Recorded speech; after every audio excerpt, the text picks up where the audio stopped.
اعوذ باللہ من الشیطان الرجیم بسم اللہ الرحمن الرحیم ان الذين آمنوا وعملوا الصالحات كانت لهم جنات الفردوس نزلا خالدین فیہا لا یبغون عنہا حولا۔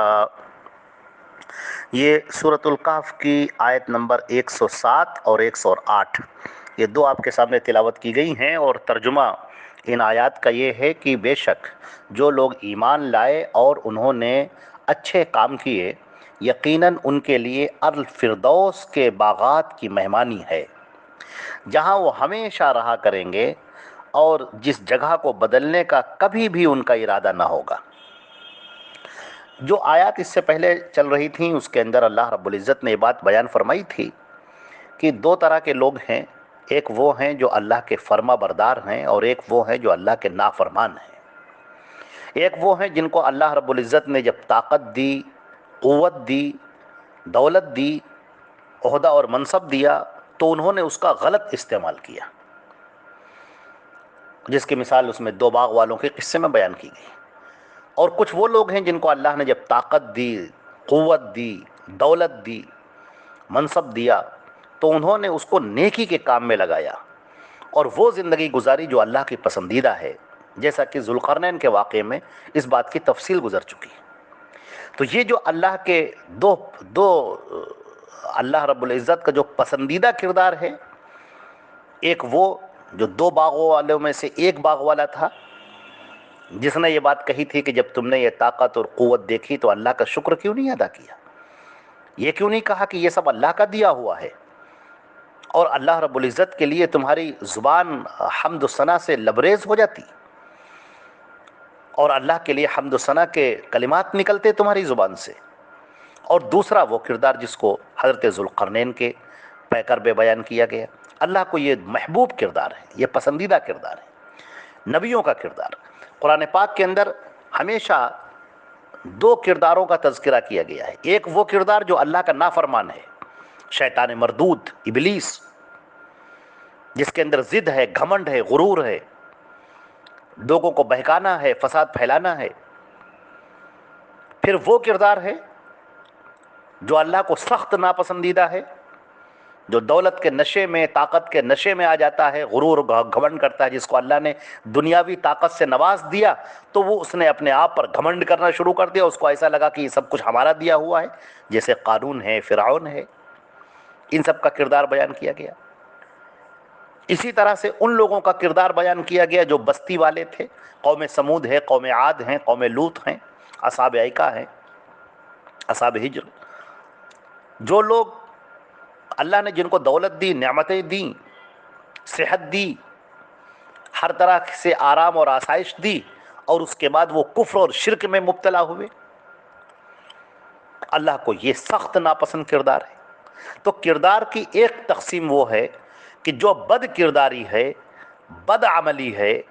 کفر ہے، شرک ہے، اللہ سے بغاوت ہے، اللہ کے ناپسندیدہ اعمال کا کرنا ہے، یہ وہ ہیں جن کا قرآن پاک نے تذکرہ کیا کہ پھر ہم نے ان کے اوپر عذاب بھیجا، اور ایسے لوگوں کے لیے جہنم ہے، ایسے لوگوں کے لیے جہنم، بھڑکتی ہوئی جہنم ان کا ٹھکانہ ہے، اور وہ وہاں پر جائیں گے اور دردناک عذاب پائیں گے، اللہ کی سزا ان کو ملے گی، اللہ کا غضب ان کو ملے گا، اور اللہ قیامت کے دن ان کا فیصلہ کرے گا اور ان کو سخت سے سخت ترین سزائیں دے گا۔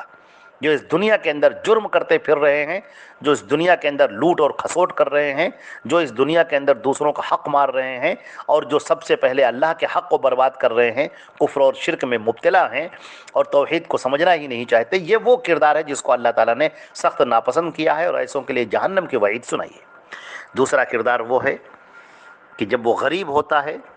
تو بھی اللہ رب العزت کے سامنے صبر اور شکر کرتا ہے، اور اللہ کی اس تقدیر پر وہ راضی رہتا ہے،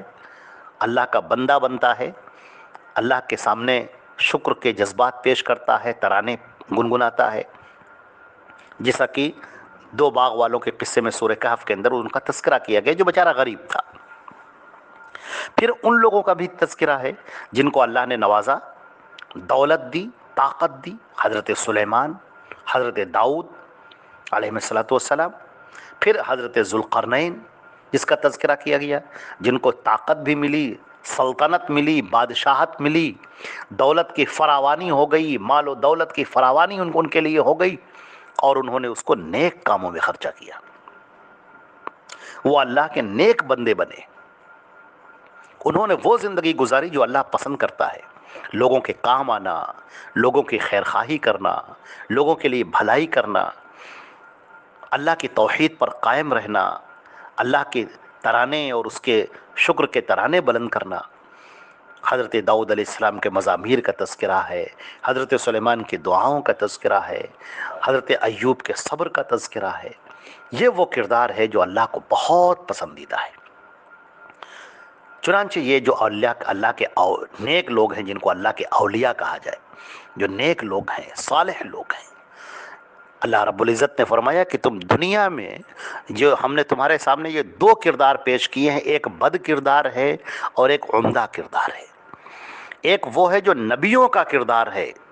اللہ کی رضامندی والا کردار، اللہ جن پر اپنی رحمتیں نازل کرتا ہے، ان سے خوش ہوتا ہے، وہ کردار، اور ایک وہ کردار جن پر اللہ کی لعنتیں برستی ہیں، اللہ کا غضب نازل ہوتا ہے، یہ وہ کردار ہے جو فرعون کا، حامان کا، قارون کا اور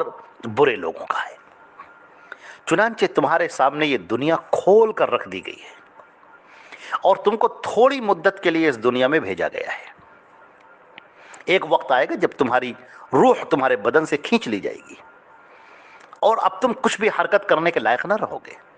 تمہارا امتحان کا دیا ہوا وقت پورا ہوتا ہے، ہاتھ پیروں کے ہلانے کی طاقت، سوچنے کی طاقت، بولنے کی طاقت، چلنے کی طاقت، خرچ کرنے کی طاقت سب تم سے چھین لی گئی۔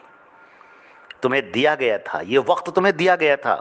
تمہاری آزمائش کے لیے کہ تم اس کو کیسا استعمال کرتے ہو۔ اب جیسا بھی تم نے استعمال کیا ہو، جب اس کا وقت آ گیا تو اب وہ طاقتیں تم سے چھین لی گئیں۔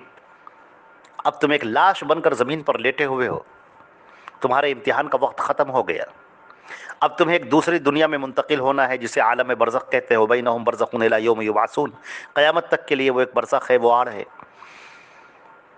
اب تمہارے ایمان اور تمہارے کفر کے لحاظ سے تمہارا فیصلہ کیا جائے گا۔ اگر تم اللہ کے نیک بندے تھے تو اللہ تعالیٰ تم کو آرام میں رکھے گا، اطمینان سے رہو تم یہاں تک کہ قیامت آ جائے۔ اور اگر برے بندے تھے، کافر تھے، مشرک تھے، اللہ کو ناراض کرنے والے بندے تھے، تو اب تمہارا ٹھکانہ مجرمون کے ساتھ میں ہوگا، مجرمین کے ساتھ میں تمہارا ٹھکانہ ہوگا، قیامت تک کے لیے ہوگا۔ یہ تم کو سزائیں بھی ملیں گی، تمہارے ساتھ برا سلوک کیا جائے گا، صبح و شام تم کو جنت اور جہنم کا نظارہ بھی کرایا جائے گا، ہر ایک کے لیے بھی، مومن کے لیے بھی، کافر کے لیے بھی۔ وہ جنت کو دیکھے گا، کہے گا، مومن جب جنت کو دیکھے گا تو کہے گا، اے پاک پروردگار قیامت جلدی قائم فرما دے، میں اس جنت میں داخل ہو جاؤں۔ اور بد کردار، مشرک، کافر، منافق جب اس جہنم کو دیکھے گا تو کہے گا، پروردگار قیامت قائم نہ کر، مجھے قیامت قائم نہ کر، اس لیے اسے معلوم ہے کہ اب اس کے اندر جانا ہے۔ اللہ رب العزت نے فرمایا کہ جب قیامت کا دن ہوگا، جب ہم اس پوری دنیا کو ختم کر دیں گے، سب فنا ہو جائے گا، اور تم سب کو زندہ ہو کر ہمارے سامنے کھڑا کیا جائے گا، اور آج تمہارے ان اعمال کا حساب ہوگا جو تم دنیا میں کیا کرتے تھے، جزاء بما کنتم تعملون۔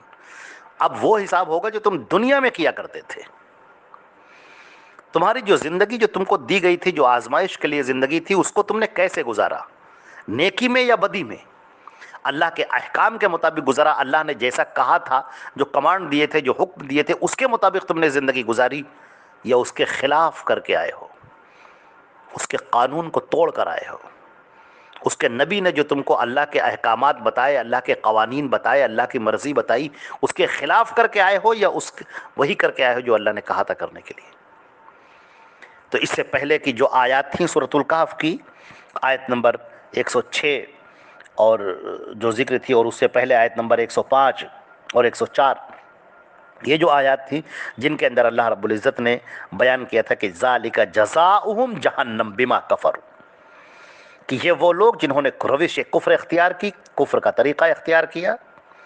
جنہوں نے ہماری آیتوں کا، رسولوں کا مذاق اڑایا ان کے لیے جہنم ہے۔ اب فرمایا گیا کہ جو لوگ ایمان لائے، نیک کام کیے، ان کے لیے جنت الفردوس ہے۔ فردوس کہتے ہیں اس باغ کو جس میں ہر قسم کی نعمتیں مہیا ہوں۔ یہ تمہاری مہمانی ہے، بطور مہمانی کہ اللہ کی مہمانی تم کو جو ملے گی۔ اللہ نے تمہارے لیے کتنی نعمتیں سجا رکھی ہیں تم کو خود نہیں معلوم۔ نبی کریم صلی اللہ علیہ وسلم کی ایک حدیث ہے، صحیح بخاری کی کتاب التوحید کی روایت ہے کہ اللہ کے رسول صلی اللہ علیہ وسلم نے فرمایا کہ جب بھی تم اللہ سے جنت کا سوال کرو تو الفردوس کا سوال کرو، اس لیے کہ وہ جنت کا اعلیٰ اور اوسط حصہ ہے، اور وہیں سے جنت کی نہریں پھوٹتی ہیں، اور اس کے اوپر رحمان کا عرش ہے، اس کے اوپر رحمان کا عرش ہے، اللہ سے قربت ہوگی۔ تو جنت الفردوس سب سے خوبصورت جنت ہے۔ جنت کے 100 سے زائد حصے ہیں، طبقے ہیں، ہر ایک کو اس کے مطابق جنت ملے گی۔ لیکن اللہ رب العزت نے جو یہ جنت الفردوس کا وعدہ فرمایا ہے وہ ان لوگوں کے لیے جنہوں نے نیک کام کیے، جنہوں نے اچھے کام کیے اس دنیا میں۔ فرمایا کہ وہ ہمیشہ وہاں رہیں گے، وہاں سے کبھی نکلیں گے نہیں، یہ نعمتیں کبھی ختم نہیں ہوں گی، یہ نعمتیں ان سے چھینی نہیں جائیں گی، یہ نعمتیں ان کو ہمیشہ ہمیش کے لیے مل گئیں، اب ہمیشہ ہمیش کے لیے ان کے مزے ہیں، ان کے عیش ہیں۔ لا یبغون عنہا حوالا، وہ اس جگہ کو چھوڑ کر جانا پسند بھی نہیں کریں گے، وہ چاہیں گے بھی نہیں کہ ہم کو یہ جگہ چھوڑ کے ہم کسی دوسری جگہ پر چلے جائیں، وہ اس کو جانا بھی پسند نہیں کریں گے۔ لہٰذا اللہ کی یہ مہمان نوازی ان بندوں کے لیے جو بندے نیک ہوں گے، دنیا میں تکلیفیں اٹھا لیں، صبر کر لیا، پریشانی سہ لی، اللہ کی حمد بیان کی، دین پر چلتے رہے، شریعت پر عمل کرتے رہے، محمد مصطفیٰ صلی اللہ علیہ وسلم کی سنتوں کے پیروکار رہے، انہی کے طریقے پر چلتے رہے، آج ان کے لیے وہ نعمتیں ہوں گی۔ اللہ کے رسول نے فرمایا ما لا عین رأت، نہ کسی آنکھ نے دیکھا ہوگا، ولا اذن سمعت، نہ کسی آنکھ نے دیکھا ہوگا، نہ کسی کان نے سنا ہوگا، ولا خطر علی قلب بشر، نہ کسی دل پر، کسی فرد بشر کے دل پر اس کا خیال بھی گزرا ہوگا۔ وہ نعمتیں آج ملیں گی۔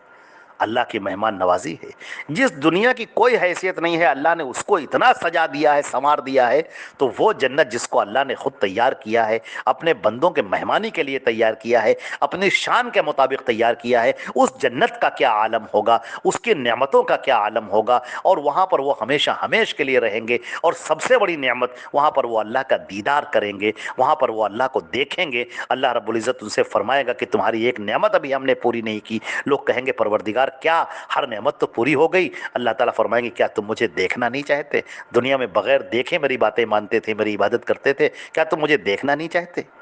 اللہ رب العزت اپنا دیدار کرائے گا۔ ساری نعمتوں سے بڑھ کر یہ نعمت ہے، اور یہ نعمت صرف مومنین کے لیے ہے، صرف مومنین کے لیے ہے۔ اللہ رب العزت ہم کو اور آپ کو جنت الفردوس میں جانے والا بنائے۔ اللہ اپنے فضل و کرم سے ہماری گناہوں کی بخشش فرما دے، ہماری خطاؤں کو معاف فرما دے، اور اپنے فضل و کرم سے ہمیں جنت الفردوس عطا فرما دے۔ یا اللہ اپنے فضل و کرم سے ہمارا خاتمہ ایمان پر فرما دے۔ اللہم ربنا تقبل منا انک انت السمیع العلیم وتب علینا انک انت التواب الرحیم، وصلی اللہ علی محمد وبارک وسلم۔